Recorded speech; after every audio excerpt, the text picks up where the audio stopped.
Hello, and welcome to Town Meeting TV's coverage of Town Meeting Day 2023. My name is Bobby Lucier, and I'll be your host for today's program, which is one in a series of forums that we'll be hosting in advance of Town Meeting Day this year. And in our forum series, we invite candidates, municipal officials, and other folks in the area to unpack the items and races that you'll see up and down your ballot this year. As part of our coverage on the Burlington ballot on Town Meeting Day, today we're focused on a ballot initiative to establish a community control board to oversee the Burlington Police Department. If passed by Burlington voters and then by the Vermont legislature and the governor, this initiative would create a board of 7 to 9 Burlington residents chosen by local nonprofit leaders, a city councilor, and the mayor. And the board would be charged with investigating incidents of excessive force and other misconduct, and making disciplinary decisions, including the dismissal of officers and or the police chief. And this question made it onto the ballot through a citizen petition, which garnered the necessary 2,000 or so signatures required to reach the ballot. And as a city charter change, as I mentioned, if it does pass, it also has to pass the Vermont legislature and be signed by the governor to take effect. And so to better understand this ballot initiative today, with us we have Melo Grant, who is a longtime Burlington resident and who currently serves on the Burlington Police Commission. So Melo, thank you so much for joining us today. Thank you so much for having me. Awesome. So Melo, we'll dive into the initiative shortly, but first, why don't you tell us just a bit about the Burlington Police Commission and what your role is on that body and what that group is charged with doing. Certainly, thank you.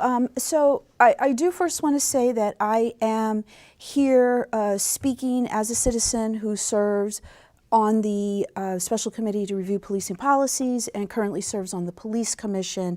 I am not speaking on behalf of the Police Commission as a whole, because the Police Commission as a whole has not made any statement on the ballot item. I'm just talking about what my experiences have been. With regards to the Police Commission itself,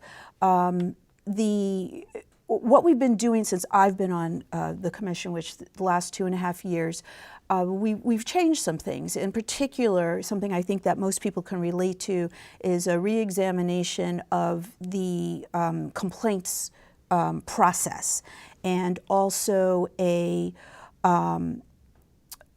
inviting in additional resources such as NACOL, the National Association for Law Enforcement Oversight.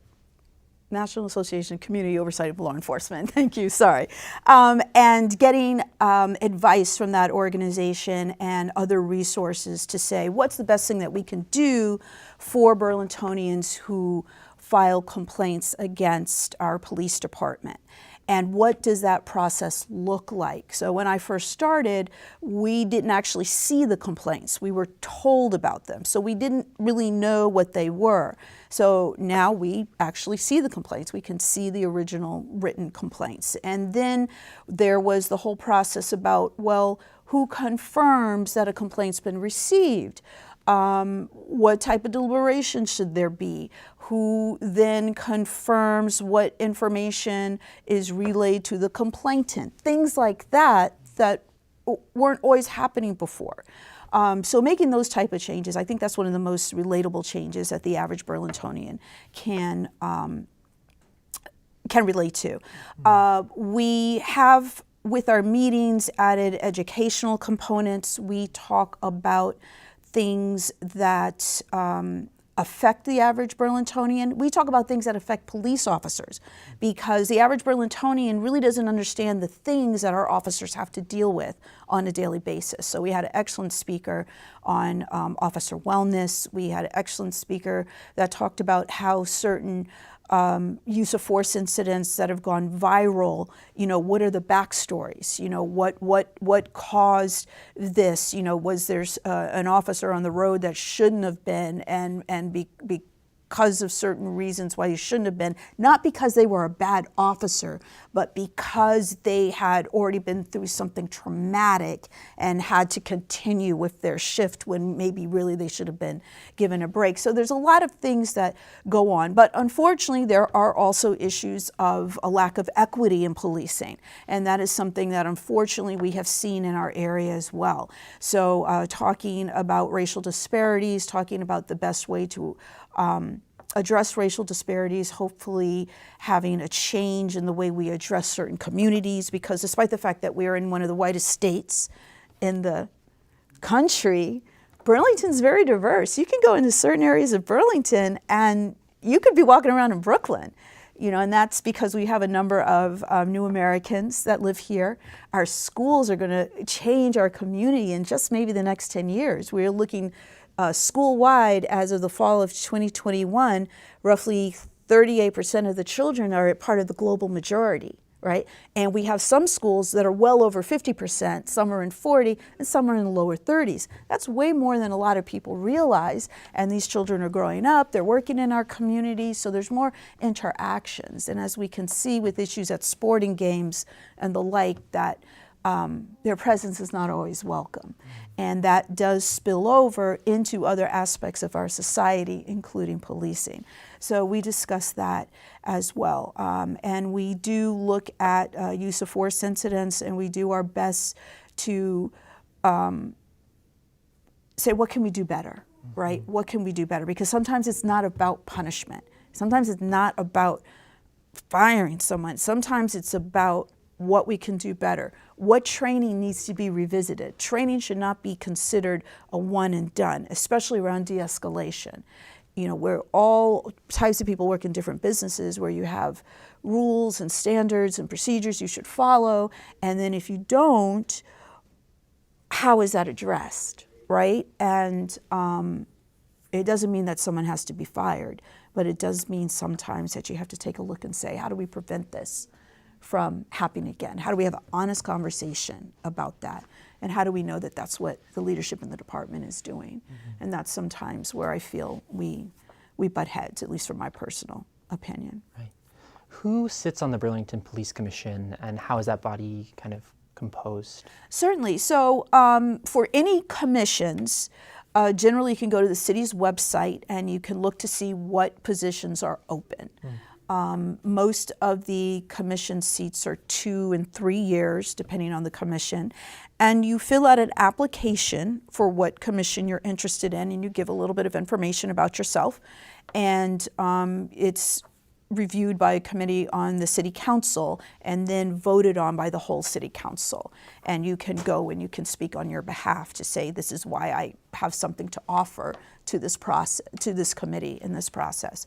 So what you have are private citizens who've stepped up to serve, and we have different backgrounds.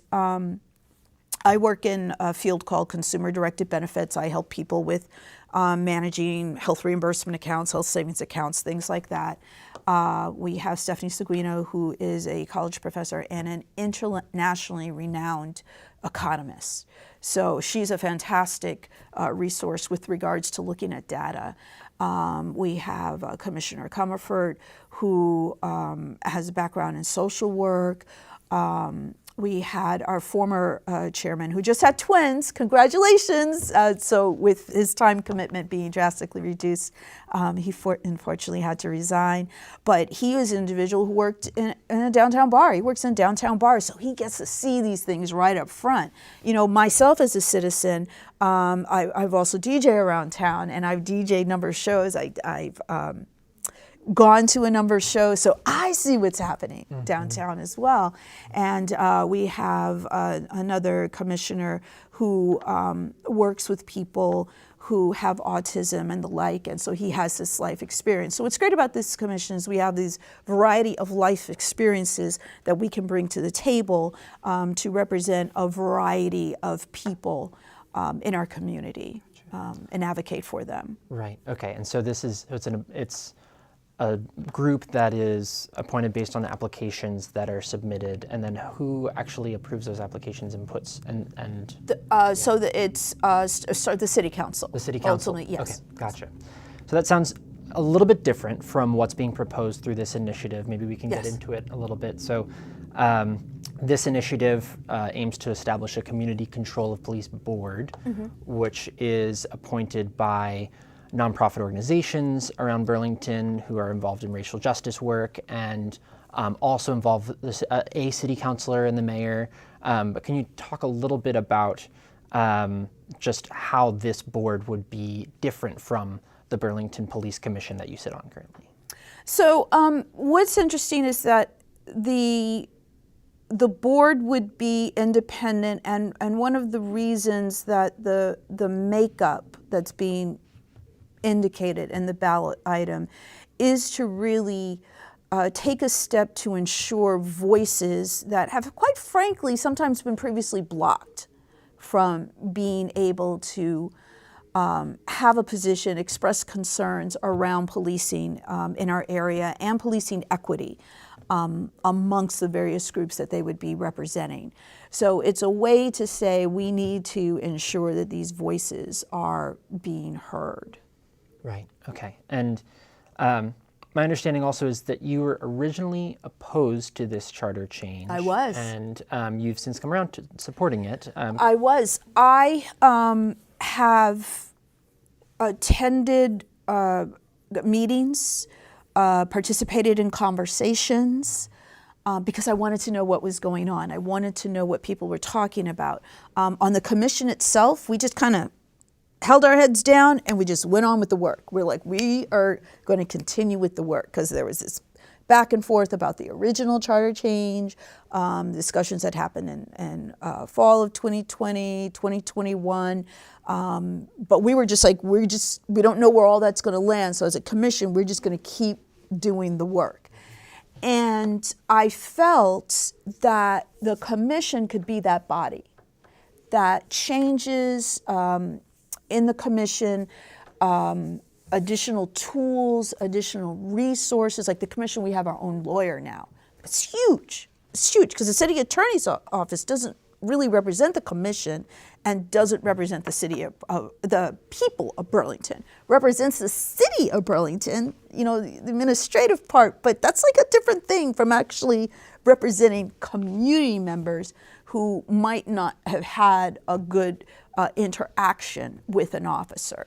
So that was a concern, but we have that tool now, and we've had a lot of education, including having an understanding of the directives and the policies. So I was feeling that, yeah, we can do this, and I was like, okay, I'm going to have this conversation. I'm going to listen to what everyone's concerns are. I share these concerns, but hey, just so you know what the police commission's up to, you know, there's certain things I can't talk about that happen in executive sessions, but I could talk about the things that we're discussing publicly. I did a lot of outreach for the commission because I felt it was important for people to have an understanding of what the commission was working on, what the commission was doing. And I went to these meetings and I talked about it. I was like, hey, we got a lawyer now. People were like, ooh, that's major, that's big. That's one of the big things that people felt an oversight body needed, and a body that would be looking at accountability needed. But it became increasingly clear to me that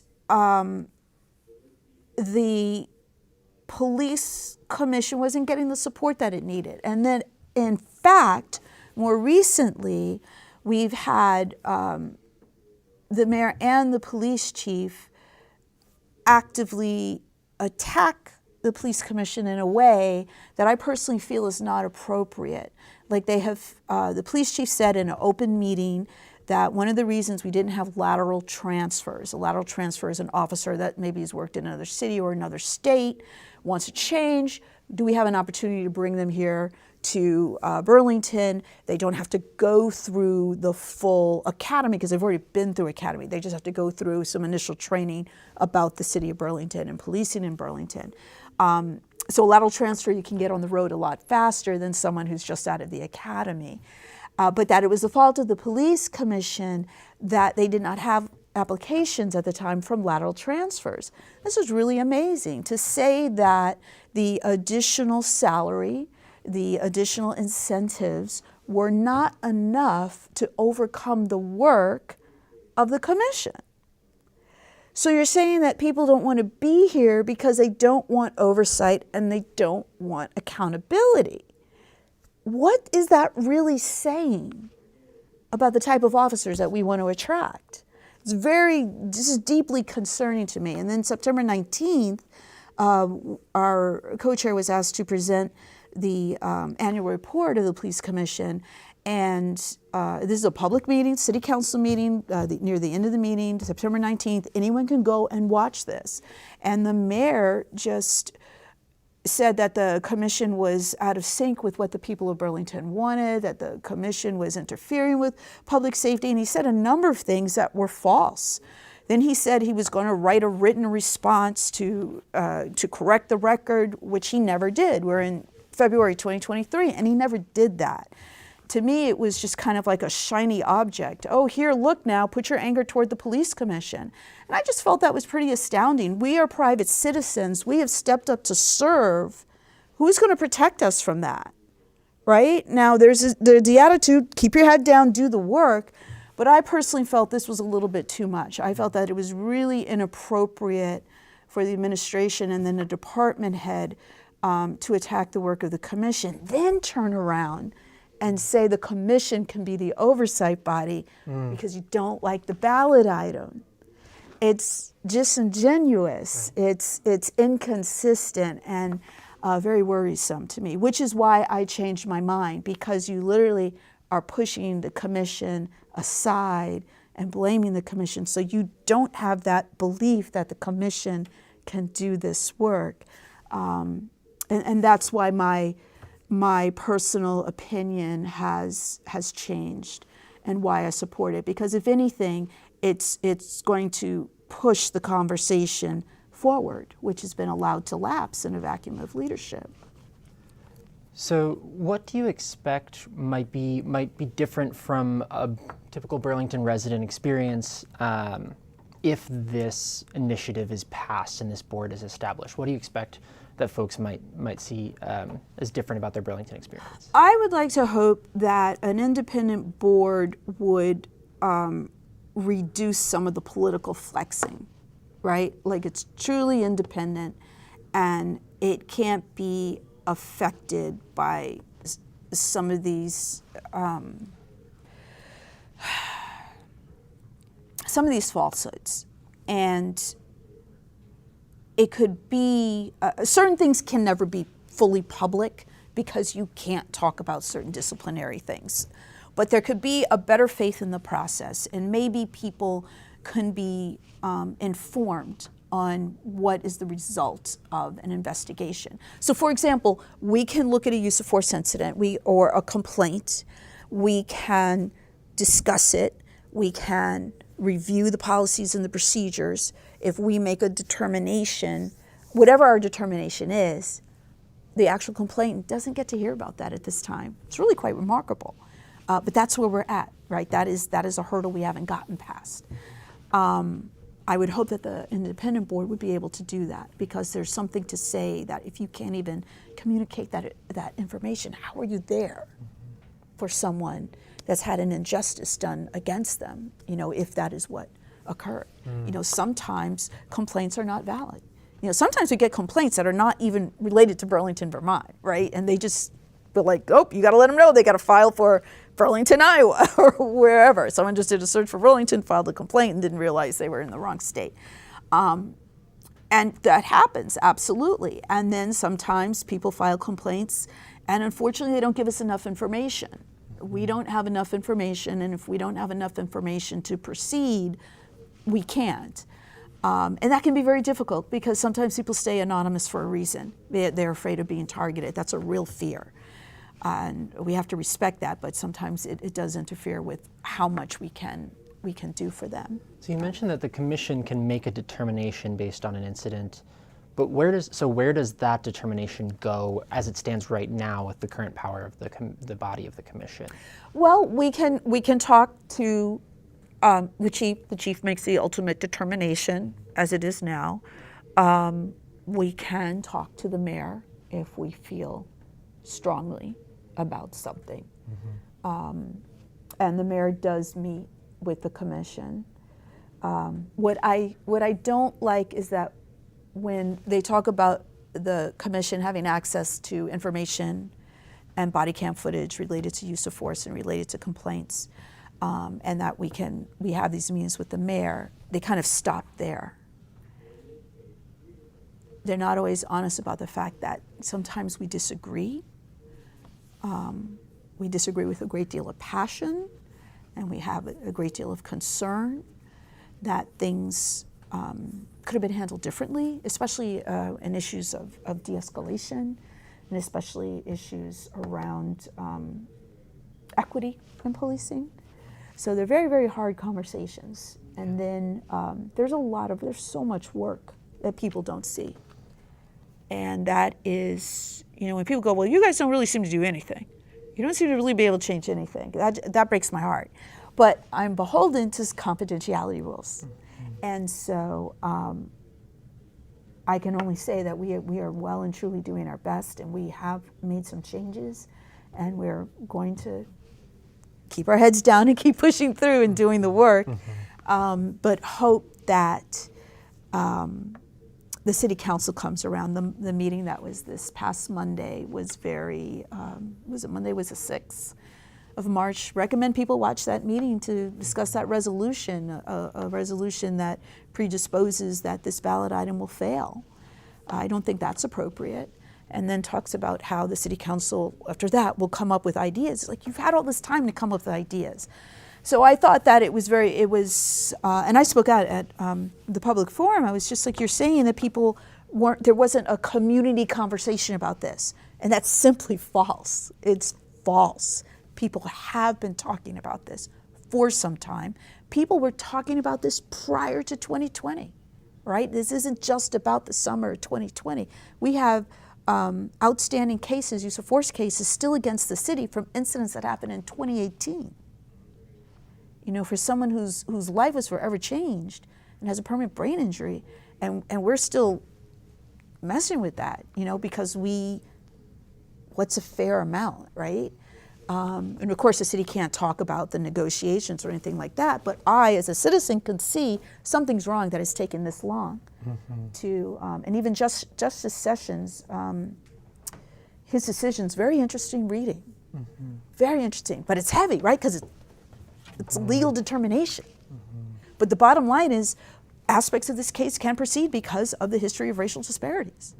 And that's important for people to read, because Judge Sessions is not a left-wing commie, he's not an extreme progressive, because we've thrown around these terms. We've made everything political, and all this talk about politics has taken away from talk about solutions.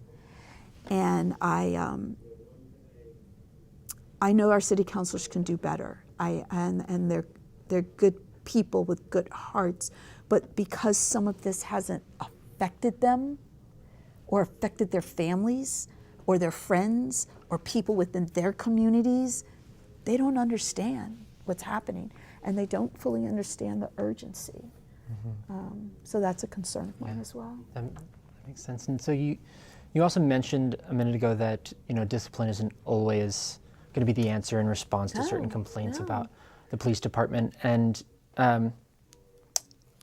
I wonder what that means about the role of this board and the actions that this board might take. What kind of actions do you envision the board could take that look less like traditional discipline and embody some other ways of responding to complaints about the police? Yeah, so I don't know. I think we can't say exactly. It's hard to know without talking about specific incidents. So I can only say in general, my hope is that the board would be more effective with accountability. Like right now, there is literally a wall. Because an admission of the need for any type of improvement is seen, in my opinion, they find it to be either they feel weak, they feel embarrassed, they worry about liability. Even in the medical profession, they have changed about the way that they handle mistakes that are made, and how they apologize to people, because it's changed that whole issue of lawsuits and accountability. We have to start to look at things differently. What we have now is not working for us. It doesn't work. You can keep slamming the door, and you can just say to people that they don't have the proper experience. People who are policed understand policing. And you can understand the difference between right and wrong. And when you think that we're at a point with Eric Gardner, okay, this can't keep happening. You think we're at a point with Sandra Bland, oh no, this can't keep happening. You think we're at a point with Ahmaud Arbery and George Floyd, oh no, this can't keep happening. Because even though you had with Ahmaud Arbery, you had a former law enforcement officer, and then you had cover-ups from the prosecution in that area, and there's still some ramifications around that and why that case didn't initially proceed. So you keep thinking, oh, it's going to stop, people are going to understand, and now we have Tyree Nichols, right? There has to be an understanding that the status quo has to change and that it's not working. And so one of the more controversial elements is that there not be representatives of law enforcement. So I think what people need to understand is don't focus on what there isn't, focus on what there is. There's nothing that says that when you do an investigation, you cannot, as part of that investigation, have witnesses with law enforcement experience and certainly have a lawyer. You know, we've had that experience in the police commission, so I know it can work with an independent board. But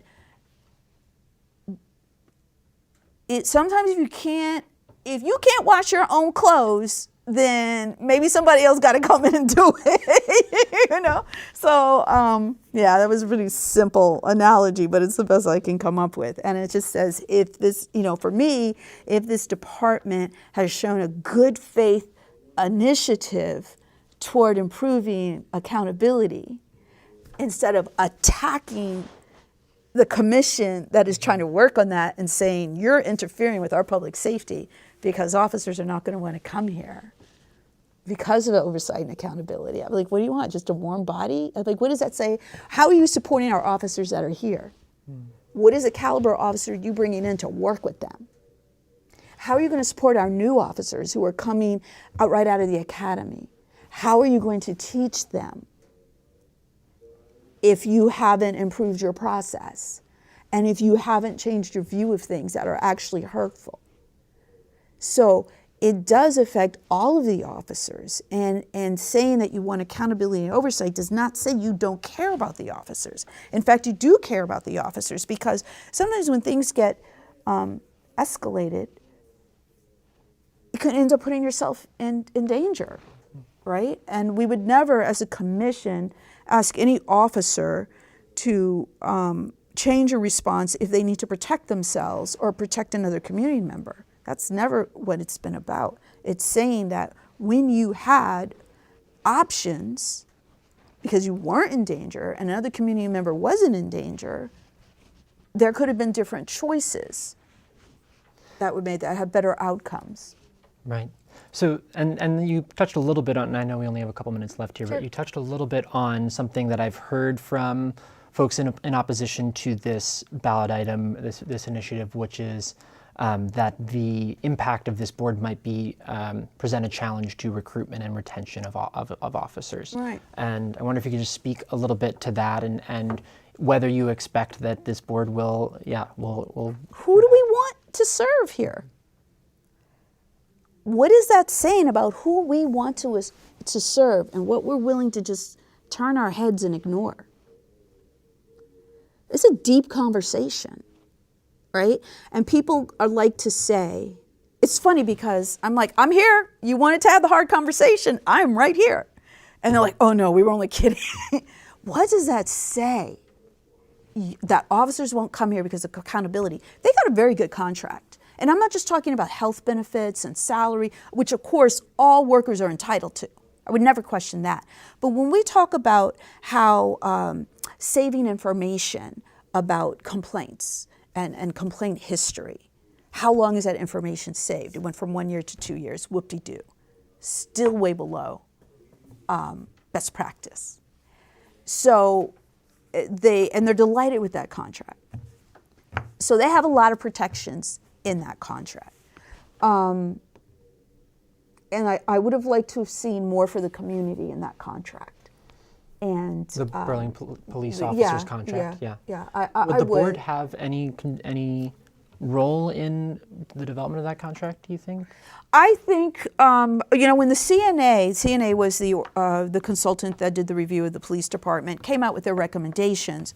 Part of the review of that was to say, these are the items that would be directed affected by the contract. So they have to be part of the contract negotiation. So all you can really do is say, these are the things that need to be taken into consideration in order to promote community oversight and accountability, as well as having a department that is doing best practice and not hanging on to the status quo, because that's what's hurting us all. It's hurting them, it's hurting the community. Right. Okay, well, that about wraps it up here. I think we're about out of time. But Thank you. Thank you so much, Melo, for joining us. Thank you very much. Yeah, thank you for tuning in to Town Meeting TV's ongoing coverage of local candidates and ballot items for this year's Town Meeting Day. You can find this forum and others at our website, ch17.tv, or on our Town Meeting TV YouTube channel. And most importantly, don't forget to vote on or before March 7th. And keep in mind that your ballots may not be mailed to you automatically this year, so check in with your local clerk to request a ballot if needed. And thanks so much for watching Town Meeting TV. So long.